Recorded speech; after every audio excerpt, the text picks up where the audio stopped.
You are Locked On Bulldogs, your daily podcast on the Georgia Bulldogs. Part of the Locked On Podcast Network, your team every day.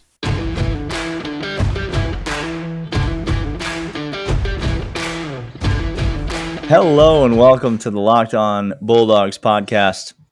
I am Daniel. I am Clint. Welcome to Locked On Bulldogs. We normally would introduce a guest right now. Today it's Daniel and I, and this is just the easiest way to talk about this podcast. We like UGA, and we're huge fans of the Bulldogs. Daniel. That's right. We don't have a guest today. I forgot to change the background. Hang on. Whoop. There we are. That's right. For fans, by fans. That's what the podcast is all about. If you're new, welcome. Glad you're here. Georgia just kicked the crap out of Tennessee. Maybe you heard of it. I don't know if you were watching. We've got things that we're talking about in this game. We're going to talk about the defensive back. We're going to talk about the quarterback situation. We're going to talk about the wide receivers. I mean, I don't know how much we're going to get to on the pod today, but we have got a ton of stuff to talk about. Thanks for being here. Thanks for subscribing and leaving us a rating and review. Subscribe to the YouTube channel. We are 1,000 subscribers by the SEC championship game. We're going to do a giveaway. Yep. Mm-hmm. Doing a giveaway. So you got to be subscribed in order to win. If we get to 1,000 subscribers by the SEC championship game, when we're 12-0, going to Atlanta as the number one team in the country. As Colin so deftly put it yesterday, had a blast with Colin. If you haven't listened to or watched that episode, go back and do that. It was a lot of fun yesterday. But Clint, let me start here. Okay. The year is 1997. Okay. Wow. All right. Okay. What if I told you that the series is tied 2-2? Here we go. Between the Utah Jazz and the Chicago Bulls. Here we go. What if I told you that severely dehydrated, experiencing flu-like symptoms for multiple days? What if I told you the best player in the history of the NBA? You said that right. Staggers into the arena, is literally being held up by his teammates so that he does not collapse into a heap on the court. Correct. And what if I told you that in the NBA Finals, tied 2-2, Game 5, he single-handedly wills himself to 38 points and a key victory in securing the Chicago Bulls championship and him getting the 1997 Finals MVP, Clint? What if I told you that was the second best flu game that had ever been played? I was going to ask, is Jalen Carter somehow related to Michael Jordan? Some are speculating that there's a family tie because some are. Because we out here just balling out. Now I want to ask a question with this, Daniel. Did Kirby come out and say pre-game to any reporter that there was a bug going around to everybody to preempt an excuse? Or did sideline reporter Jamie Erdahl have to fish that from other people as players are vomiting on the sideline and being taken out? She's like, I'm just about to say, Jamie Erdahl seems like she didn't have to dig too deep. Jamie's going, that doesn't look normal. They just grown men walking around with IV bags, just taped to their arms. Hey, trainer, is there a flu? Oh yeah, no, everybody got the flu right now, and you guys are balling out. This flu game was something else, Daniel. They were magnificent and poised and structured, all of them across the board. We had numerous starters out, didn't make a lick of difference. We played, we balled. This is the best flu game that I've ever witnessed. Listen, it's not just the flu, but I mean, Jalen Carter, first of all, over 100 degrees, and he's out here. He played double-digit snaps. He out here making tackles, Clint. You ever tackled an SEC running back, Clint? First of all, no. Secondly, I haven't done it while being, if I was in a hospital, they would contemplate admitting me. I haven't done those two things simultaneously. No. Jalen Carter's different than you or I. But it's not just the flu game, Clint. Let's take this as an opportunity And we're not going to get into the Kirby Smart slander for putting starters out there at the end of the game. I'm not here to participate in such tomfoolery. Okay.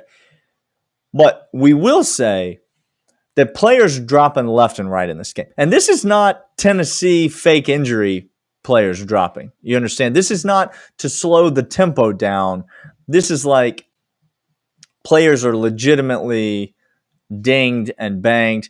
Can you count the number of times Devontae? Yeah, thank you. Devontae Wyatt out here 3 separate occasions being like, well, I think now the hyperextension is for real. The first 2 times, no. The third time, I think this is serious now.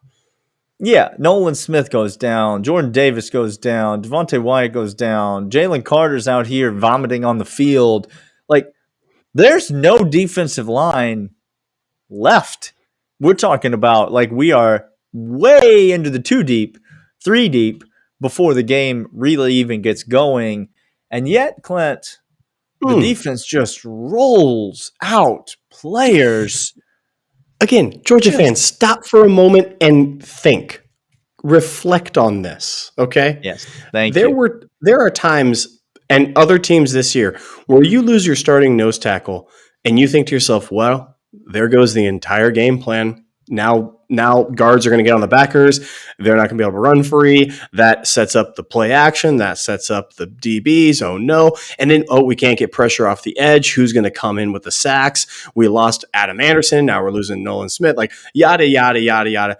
That was never said of this team, guys. That happens on other teams. Other teams go down. Alabama, for instance. You take out a couple of linebackers from their team, all of a sudden they're giving up how many points to what no-name team? Like, Not here, not Georgia, not on the road. To be fair, if you take To'o off the team, the defense would probably be shored up a little bit because they might actually make a tackle at some point during the game. But I digress. Let's smooth transition and end this first segment. We said we were going to give this guy an entire segment, Clint. Yes, because we're not going to be able to afford him that. But let us say, for the record, yesterday we talked about James Cook. We said, this is the James Cook we've been waiting for, okay? This is the James Cook that every season we come into the season hoping that we're going to see.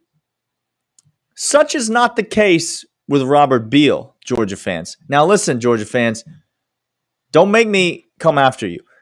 You know, and I know, that you were not hoping for this from Robert Beal this year. Do you know why? Because you had given up on Robert Beal. You didn't know Robert Beal was still on this team. You thought he transferred.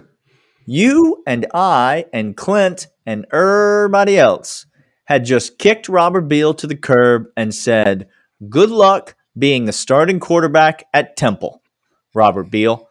But Robert Beal didn't go anywhere.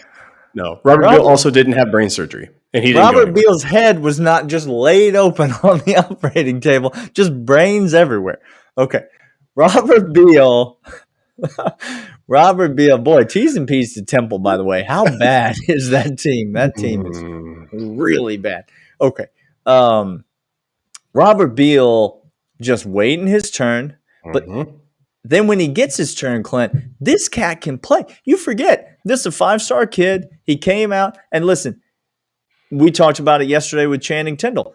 Not all highly rated high school players develop at the same rate. You understand? Correct. Some of them come in, they're ready to go right away. Some of them require a little bit more time. And Robert Beal has not, quite frankly, had very many opportunities. I don't know if you've heard of the NFL Defensive Rookie of the Year yet, but his name is Azeez Ojulari, and he's doing fine.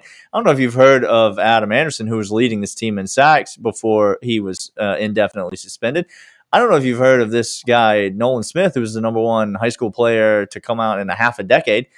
Robert Beal has had plenty of dudes in front of him, but now he's getting his opportunity, and Georgia is no worse for the wear on the outside, Clint. This dude's playing fantastic, and kudos to him for still being here. I want every single one of you. Now, I'm going to rehash a small bit of history that talks about how Kirby can't start the right guy and how players are just leaking out, just leaving because they're disgruntled with all the lies of playing time. You shut your mouth, because look at this defense now. Look at the players that came back with unfinished business. Look at the recruits still wanting to come and still signing up to come. Looking at the mountain of talent that's there, knowing that Kirby Smart's going to play and develop you. And Robert Beal made a business decision, and he said, you know what? This is going to be the best spot for me, and I'm going to make my mark, and people are going to notice me because this program can get it done, and this coaching staff can get it done. And Robert Beal is showing out, and it turns out, my goodness, I'm here for it. Oh, my goodness. He showed out in a big way. So glad to have him out there. Yes, sir. Hey, we're going to come back after this. We have lots to talk about. We're going to try to get into the DBs. We're going to talk about Stetson. We're going to talk about the O-line. We might even get into Gary Danielson and what an atrocious abomination he is to college athletics. But first, want to let you know about NetSuite. This is it. The putt to win the tournament. If you sink it in, the championship is yours. But on your backswing, your hat follows over your eyes. Is this how you're running your business, Daniel? Poor visibility because you're still relying on spreadsheets and outdated financial software.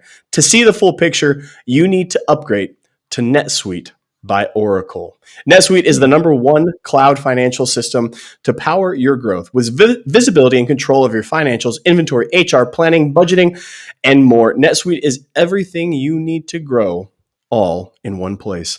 With NetSuite, you can automate your processes and close your books in no time while staying well ahead of your competition. 93%, that's pretty dang good, of surveyed businesses increase their visibility and control after upgrading to NetSuite.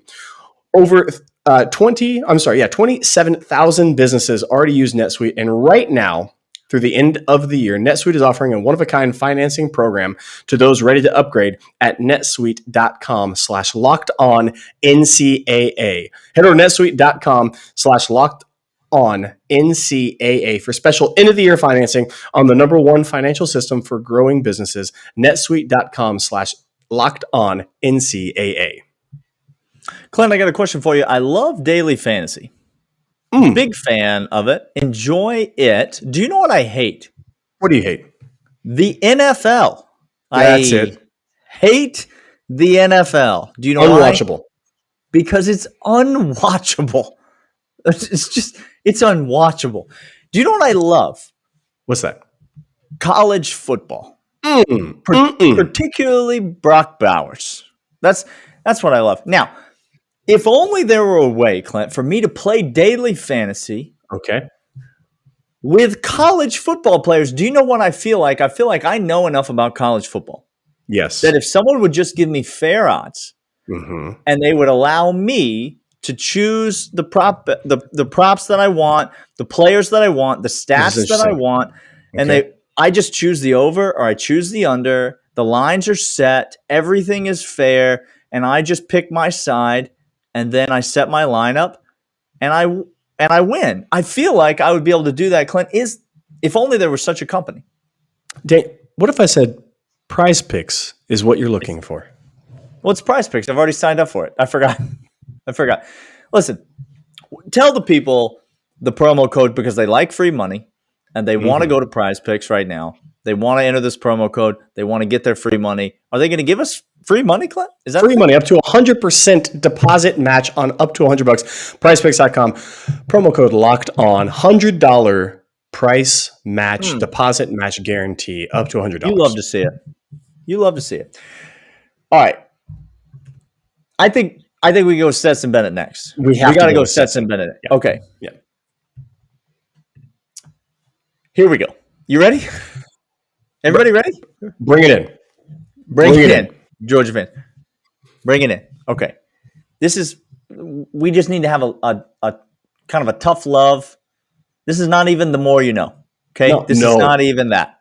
This is like this is reality and expectation setting conversation. Like this is you and your child as you're about to go out. You're like, all right, buddy, we need to come up with what the victory is. Here's the expectation on how we're going to come out of victory. And see, that's interesting. Interesting parenting style. I was thinking this was more of a don't make me get my belt conversation that I was going to have with the Georgia fans. But also that two different types of parents here. Okay. Look, philosophies change. Can I just encourage you, Georgia football fan? I don't care. And look, I'm preaching to the choir if this is you, because I am one of them, and I'm talking to myself. I don't give two rats that if you think JT is a better thrower, if you think JT is more skilled, if he knows, I don't care, because you know who's told us that Stetson Bennett is the starting quarterback until his legs literally fall off his body or his brain is open to the public on an operating table. His name is Stetson Bennett the fourth. He is your starting quarterback. He is Kirby's choice. He is Todd Monken's choice. He's this team's choice. They are connected. They are behind him. So I don't care the argumentation. It's useless at this point. It's like complaining that the sun is too hot. Well, guess what? That's the sun. It is. Stop. Move on. This particular sun has curly hair and beats Tennessee 41-17. That's the other thing. That was the tough love. Now let's get to the good side. He's good. He's good, and he's winning, and he's throwing, and he's getting A.D. Mitchell touchdowns, and he's getting Burton touchdowns. He's throwing wheel routes and perfectly placed balls to James Cook in the back of the end zone. He's good, y'all. And again, you said it perfectly, and so I'll only serve to reiterate that it doesn't matter if you think one is better than the other. It's fine. I don't care if you do. I don't care if you don't. Don't tell me who you think the better quarterback is. Because I don't ever want to have that conversation again. Do you know why? Because you said it. Listen to Kirby's post-game press conference. And you tell me, Georgia fan, who's going to start every game for the rest of the season? You tell me. Because Kirby's so sick of these reporters. He won't even play games anymore. He won't even speak Curbinese anymore because he's so sick and tired of reporters. I don't want to name names here, but it's hard not to name names. I think you want to. He's sick and tired of reporters asking the dumbest questions that you have literally ever heard in your entire life. That he's now just basically coming out and saying to you, look, guys, stop asking me. What more do you want from Stetson Bennett? He's the guy. So, again, it doesn't matter who you think is better. It doesn't matter who Kirby thinks is better. This is the guy who's the starting quarterback for Georgia. He can win us a national championship. He will win us a national championship. He's good enough to do it. And if you need to know why he's good enough to do it, go back and listen to yesterday's show. Particularly listen to segment 2. And that will give you all the information you need as we talked about the Georgia linebackers and the Georgia defense. That will give you all the information you need about why I can have supreme confidence in Stetson Bennett to win us a national championship. He does it with his feet. Does he miss throws? Yes. Do all quarterbacks miss throws? Would JT Daniels take a sack in spots that Stetson doesn't? Yes. Would JT Daniels maybe hit a throw that Stetson misses? Yes. Who cares, Georgia fans? Here's what I refuse to do, Clint. Okay. And again, preaching to the choir. Here's what I refuse to do. I refuse to get to the end of this 12-0 season. I refuse to get to the SEC championship. I refuse to get to the college football playoff, to the national championship game, and to the national championship and still be frustrated with this team. Why would you do that to yourself, Georgia fans? You play to win the game. And really quick, how many times have we won the game, the goal of the entire thing we call college football? How many times have we won? All the times. Oh, that's interesting. That's interesting. How many times, Clint, how many times has it even been remotely close? Who was the quarterback? There it is. Okay, so Georgia fans, just take a deep breath, okay? Stetson Bennett is a Georgia Bulldog. He is a gamer, and he's good enough. He ain't getting drafted by no NFL team, but that doesn't matter to me. It doesn't matter. It doesn't matter to you. To you, it doesn't matter. Significant to some. Significant to some. It's significant to some. Let's just Let's please stop the conversation right there. All right. We got a whole third segment that we're coming back for after this. Clint's going to have to drag himself up from under the table. BetOnline.ag is your online sportsbook expert. They're the place to go to place every wager that you want in college football, college basketball, which the season's up and running. By the way, kudos to the Georgia Bulldogs. Looked pretty good against Cincinnati on the road. You got to admit, Clint. I tuned in, and I tuned in after. I went back to watch because I was waiting for the reactions. People were excited. They looked good. People on Twitter and she were telling me, I went back and watched it. They looked good. This kid Bridges is the best big man that Georgia has had in quite some time. I'm going to talk about him more soon. This kid Bridges is worth tuning in for by himself. He's really fun to watch in the paint. Okay. BetOnline is the place to go to place every wager you want. NBA, NFL, college football, college basketball, NHL, whatever your sport, BetOnline has got it. Props, parlays, money lines, spreads, over-unders, anything that you want. Go to betonline.ag, enter the promo code Locked On, and you get a 50% bonus on your initial deposit. That's free money with which to bet on college sports. Betonline.ag, enter the promo code Locked On for a 50% bonus on your initial deposit. BetOnline, your online sportsbook experts. All right. Yep. Clint, there's a lot more to talk about this team, and we might get to at least one of the other things here after this. But I can't go any longer. Because I can't go any longer. I thought it was going to be the first thing that we led with on the podcast this week. Has there ever been a human being who is more out of touch with his or her profession than Gary Danielson is with college football? I once had a doctor. I went in for a thing on my toe. My toe was hurting me. And once had a doctor try to help out my toenail, correct. And they wound up literally slicing off a huge chunk of my toe. Okay? This is so much more information than any listener of the podcast has ever intended to take on. That doctor was more of a professional than Gary 100%. Danielson is at his profession. Okay? Not only that doctor's probably more qualified to speak about SEC football than Gary Danielson is. Just 100%. He is the single worst broadcaster I have ever heard at any time, at any level. Clint. Beth Mowins? Sure, come on down. I don't care. Bring it on. Clone her, put her on the sideline, put her in the play-by-play, put her in the color commentary. I would love it. I would tune in and just let it wash over me.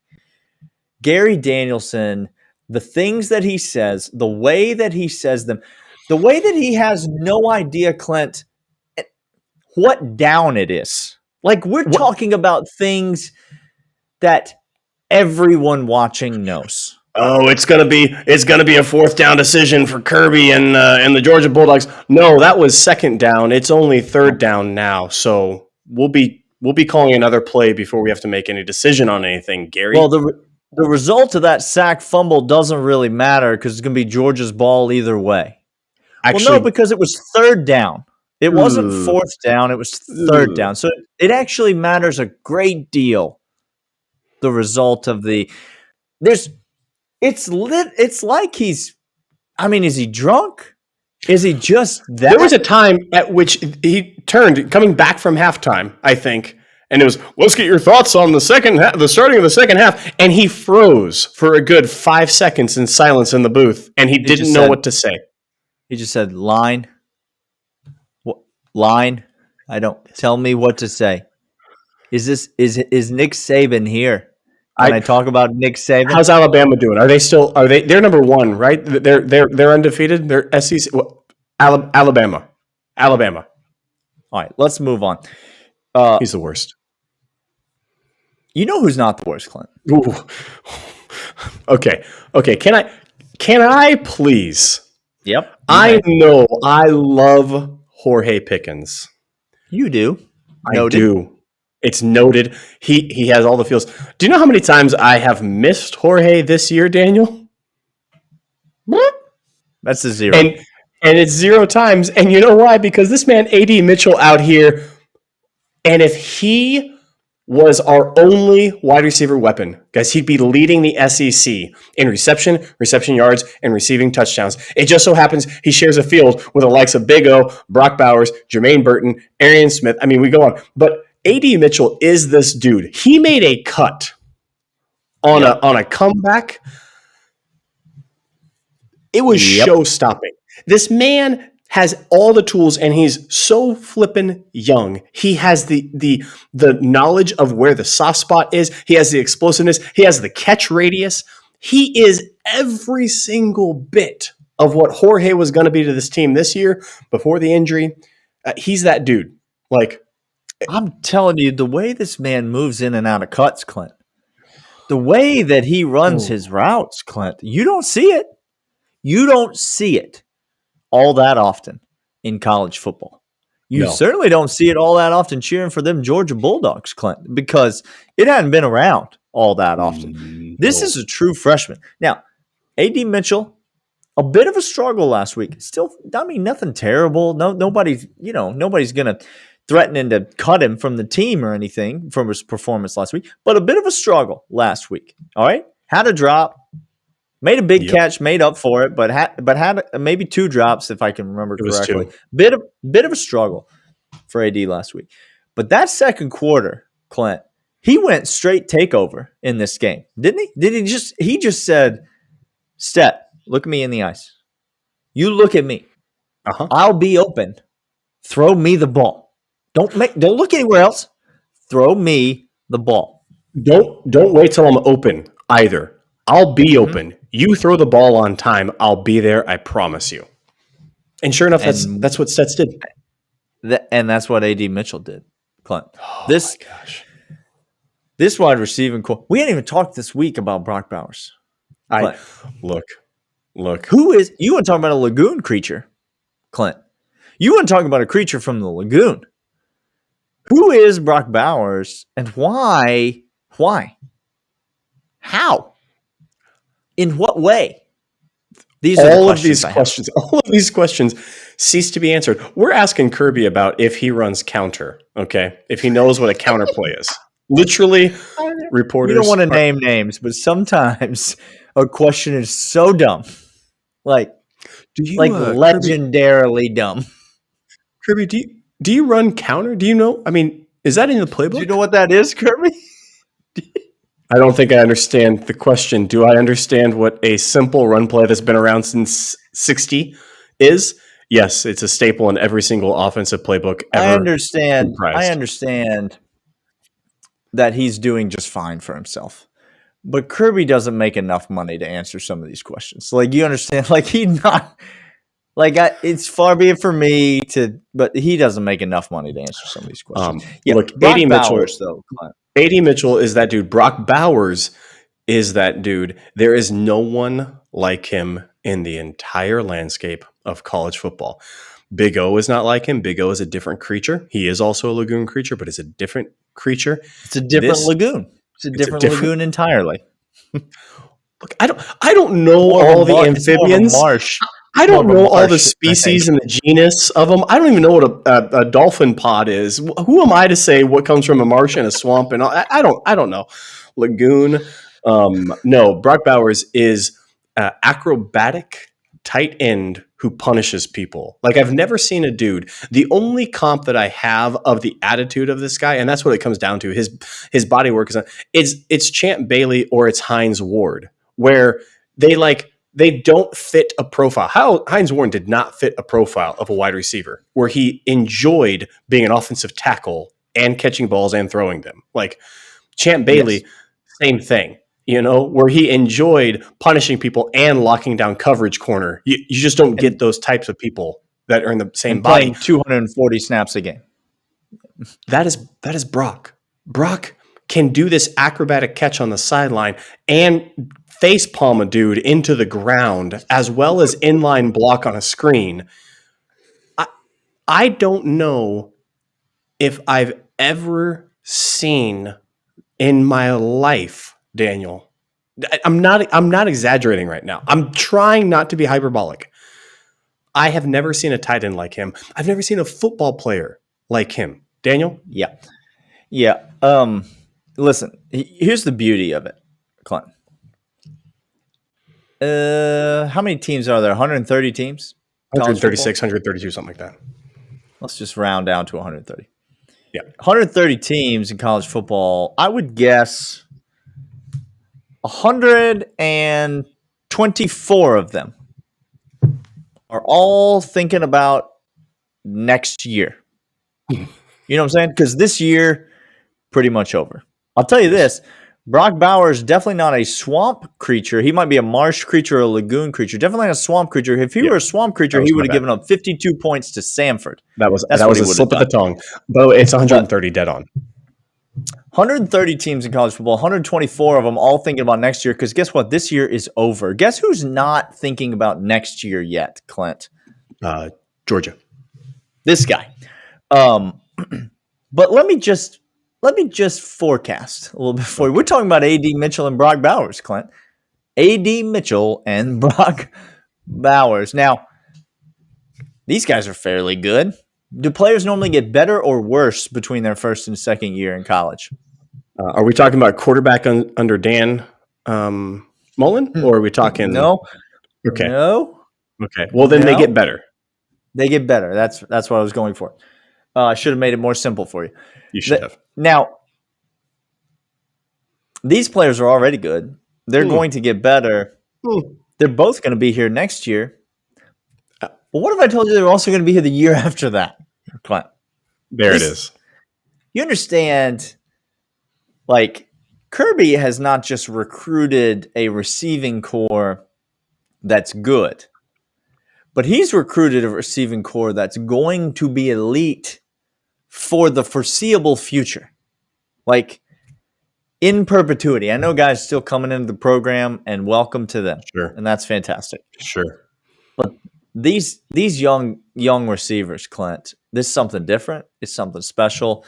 And they're going to be in Athens for a while. Let's play a fun game. Let's play a fun game really quick, Daniel. Okay. You name a wide receiver on this team who is going to leave early to go into the draft this coming year. Who's going to leave early, so not as a senior. Not a senior. To go into the draft this year. This year. I guess technically speaking, does Kieris have another year of eligibility left because of COVID? Because of COVID, you're right. I forgot. Kieris, he does. He absolutely does. Spoiler alert, he might not go to he might come back. He might come back. Guys, if you're talking about body of work for NFL execs, they need more body of work. They need more tape. Well, so you're saying next year it's going to be everybody. Everybody. All of them. Okay. Okay. Look, that sounds good. Guys, this team is otherworldly. Cannot say more things about it. We're going to come back tomorrow, and we have a whole laundry list of things from this game. This game was the exclamation point. It was supposed to be the test. It was on the road, SEC, Neyland Stadium, adverse, flu. Like, this is going to go down as one of my favorite games I've ever watched in UGA because of how it played out and what this end result in this narration arc of our season. Come back tomorrow where Daniel and I will be talking about it. Oh my gosh, we're 10-0. Oh my gosh. That's so good. How sweet is that going to be next week, Daniel, when you and I cash on our season win total over bet? Yeah, we need to squeak out a win against Charleston Southern in order to hit that over 10.5 is what they had the line set. Thanks, Vegas. Boy, if only I had wagered a extremely large sum of money on it. Like all my units. All my units went to that to begin the season. Oh, I see. I see. Hey, come back tomorrow. Daniel, I'll be back. Locked On Bulldogs here on Locked On Podcast Network, your team every day.